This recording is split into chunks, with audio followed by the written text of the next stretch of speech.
Bismillahirrahmanirrahim. Assalamualaikum warahmatullahi wabarakatuh. Alhamdulillahi rabbil alamin. Wassalatu wassalamu ala asrafil anbiya'i wal mursalin wa ala alihi wa ashabihi rasulillahi ajma'in. Allahumma salli ala Muhammad wa ala ali Muhammad. Baik anak ustaz sekalian yang dirahmati oleh Allah Subhanahu wa taala, pada kesempatan kali ini ustaz akan menjelaskan materi tentang bab berikutnya, yaitu bab 6 seputar sistem elektronika analog, digital dan pengendali elektronik. Pada bab sebelumnya kita telah mempelajari tentang kerajinan. Kali ini akan kita mempelajari aspek daripada rekayasa dalam materi prakarya di kelas 9. Salawat dan salam kita persembahkan buat baginda Rasulullah sallallahu alaihi wasallam. Allahumma shalli ala Muhammad wa ala ali Muhammad. Semoga senantiasa kita mengikuti sunnah-sunnahnya dan kita tetap berada di bagian daripada kehidupan beliau, dan nantinya kita akan bertemu beliau di akhirat kelak. Amin ya rabbal alamin. Baik Ustaz sekalian, pada kesempatan kali ini Ustaz akan menjelaskan tentang sistem elektronika analog, digital dan pengendali elektronik. Jadi pada gambar yang sudah disediakan pada awal tampil pembelajaran ini, di sini ada pesawat terbang, ada setrika, ada alat untuk membuat kendaraan atau mobil di sini. Semua itu dikendalikan secara elektronika analog atau dikendalikan pada satu alat. Jadi menurut ruang lingkupnya dalam mempelajari elektronika, kita mengenal elektronika digital dan elektronika analog. Jadi pada materi ini kita harus bisa membedakan mana yang dimaksud dengan elektronika secara digital, mana elektronika secara analog. Di samping elektronika daya, elektronika dasar dan elektronika industri, itu juga kita akan pelajari. Jadi elektronika analog ialah bidang elektronika di mana sinyal listrik yang terlibat bersifat kontinu atau terus-menerus disampaikan atau disebarkan. Sedangkan komponen yang digunakan umumnya disebut komponen diskrit. Berbeda dengan elektronika digital di mana sinyal listrik terlihat merupakan sinyal O volt, ya, 0 volt atau 5 volt, atau sinyal digital berlogika 0 atau 1 yang bersifat putus-putus. Jadi materi kita nantinya kita akan mempelajari daripada bab ini adalah dasar-dasar sistem elektronika analog atau elektronika digital atau sistem pengendali elektronik. Lalu yang berikutnya memahami penerapan sistem pengendali elektronik, yang C memanipulasi sistem pengendali elektronik, dan yang terakhir membuat alat pengendali elektronik.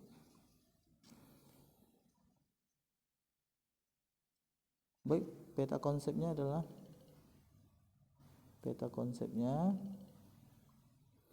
jadi di dalam materi ini nantinya sistem elektronika analog, digital dan pengendali elektronik itu dipecah menjadi 5 subbab, yaitu dasar-dasar sistem elektronika analog, elektronika digital dan sistem pengendali elektronik. Lalu memilih jenis bahan dan teknik pengolahan logam, batu dan plastik. Sebaliknya, di sisi kanan memahami penerapan sistem pengendali elektronik itu seperti apa.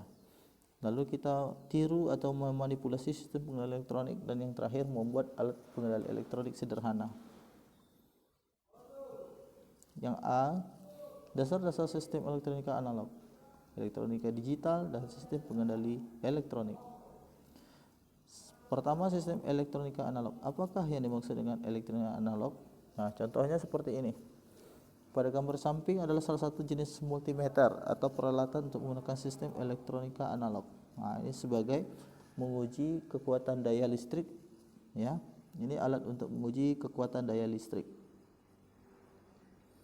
Ya. Contoh sinyal analog yang paling mudah adalah suara, seperti pada teknologi telepon atau radio konvensional, sinyal gambar atau foto pada kamera konvensional, atau sinyal video pada televisi konvensional. Jadi ini masih dalam kondisi menerima sinyal yang dikirimkan, ya, dari pemancar sinyal. Makanya disebut sebagai sinyal analog. Ya. Sinyal analog adalah suatu besaran yang berubah dalam waktu dan dalam ruang yang mempunyai semua nilai untuk setiap nilai waktu dan atau setiap nilai ruang. Jadi definisi pada sinyal analog seperti itu. Ya, saya ulangi, suatu besaran yang berubah dalam waktu dan dalam ruang yang mempunyai semua nilai untuk setiap nilai waktu dan atau setiap nilai ruang. Ya. Perhatikan gambar yang ada di halaman 212 anak-anak sekalian. Nah, di situ sudah ada tergambar bagaimana kita mengetahui ya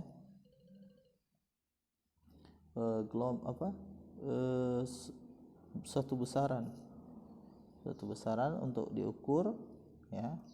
Salah satunya kita menggunakan multimeter tadi. Gelombang pada sinyal analog umumnya berbentuk gelombang sinus memiliki 3 variabel dasar, yaitu amplitudo, frekuensi, dan fase. Ya, 3 variabel dasar itu amplitudo, frekuensi, dan fase. Ya.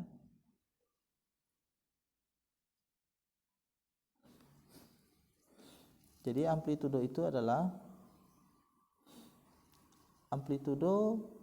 merupakan ukuran tinggi rendahnya tegangan dari sinyal analog. Saya ulangi, pengertian dari amplitudo adalah ukuran tinggi rendahnya tegangan dari sinyal analog. Sementara frekuensi adalah jumlah gelombang sinyal analog dalam satuan per detik. Ya, frekuensi adalah jumlah gelombang sinyal analog dalam satuan per detik.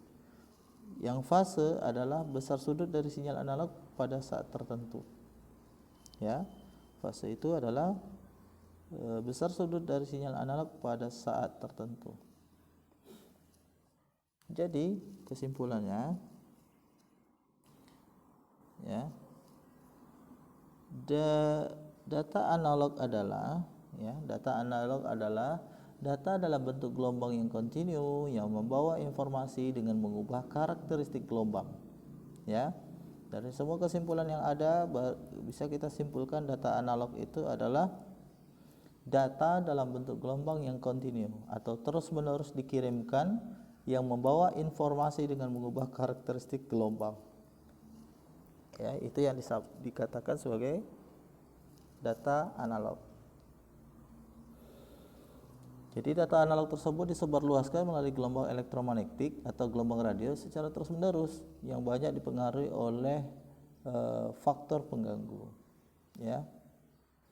Jadi analog tersebut adalah bentuk komunikasi elektromagnetik yang merupakan proses pengiriman sinyal pada gelombang elektromagnetik dan bersifat variabel yang berurutan. Ya. Jadi analog itu seperti manual datangnya. Ya, manual datang cuman menggunakan gelombang elektromagnetik yang dikirimkan, tapi sifatnya terus-menerus. Ya.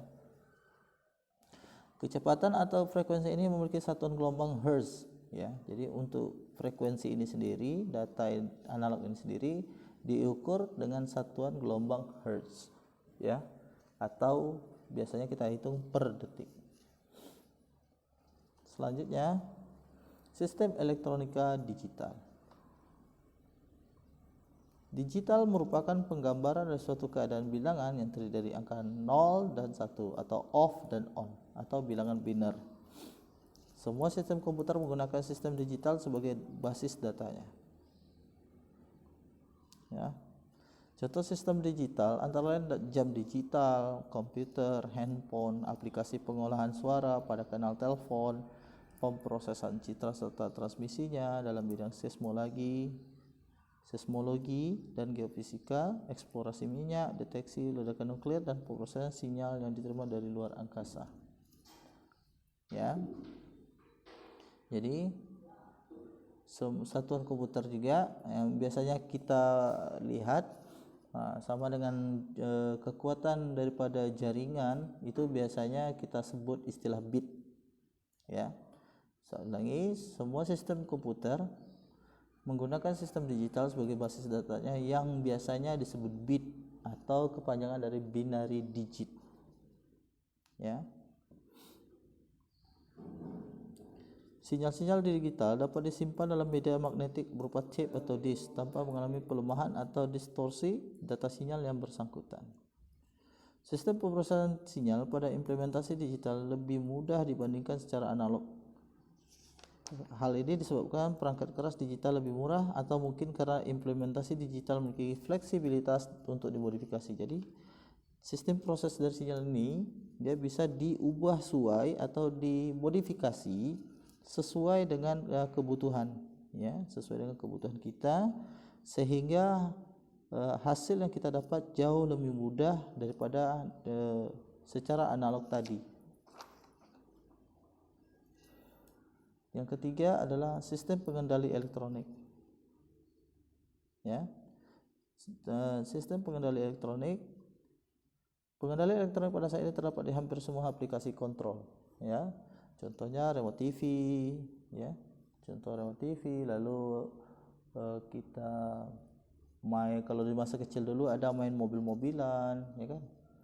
Lalu kita AC, dan masih banyak lagi alat elektronik yang bisa kita gunakan melalui alat pengendali atau remote controlling. Pemahaman terhadap alat pengendali ini menjadi sangat penting, lebih-lebih bagi para pelaksana tugas di lapangan. Ada beberapa sistem pengendali elektronik, misalnya pengendali tidak kontinu atau pengendali on-off, pengendali kontinu yaitu P, A, I, dan D serta kombinasinya. Nah, seperti ini. Ini merupakan salah satu contoh alat pengendali elektronik atau remote control dan gambar rangkaiannya. Ya.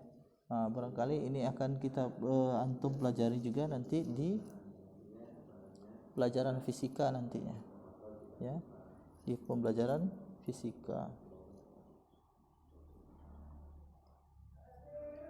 Baik anak sekalian, barangkali itu saja untuk materi kita di poin A terlebih dahulu. Selanjutnya akan kita lanjutkan lagi pada kesempatan berikutnya di masa yang akan datang, di pekan yang akan datang. Barakallahu fiik. Assalamualaikum warahmatullahi wabarakatuh.